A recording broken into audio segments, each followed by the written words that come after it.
Today's consumer alert. Americans already hit by the worst inflation in decades could face a summer surge in prices for things like bread and baked goods. The overall cost of groceries already up 10% in March.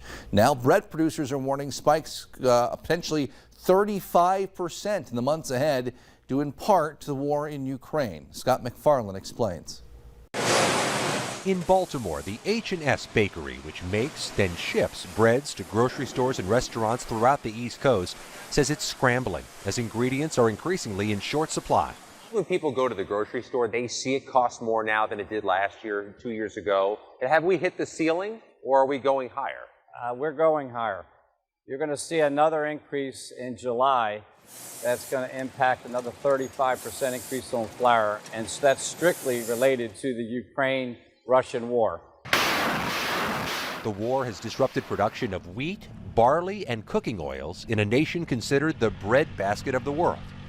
Ukraine and Russia produce a quarter of the global wheat supply, but war has halted much of the production. There are still some reserves, but they're dwindling quickly. Add to that supply chain disruptions, a shortage of workers, partly fueled by the pandemic, and the increased cost of gas, driving up delivery costs.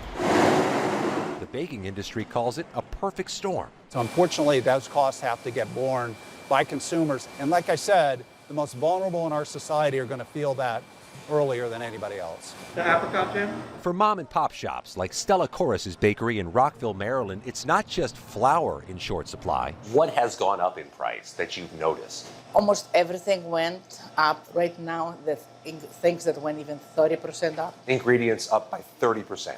The milk, the cream, chocolate went up too. Her bakery has survived 30 years, but she expects to raise prices in August. An anguishing decision, she says, with only a slight profit margin, with 35 employees and customers potentially unwilling to pay. In the past, my increases were many years apart.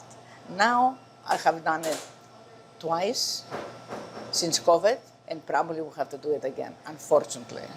The industry is leaning on Washington to free up federal land for more domestic wheat production and to tap into new oil and gas supplies. At this point, about 6 to 7% of the world's wheat production comes from the U.S. In the meantime, the industry is scrambling for replacement ingredients or for wheat supplies and flour supplies from outside of Ukraine. Scott McFarland, CBS News, Bethesda, Maryland.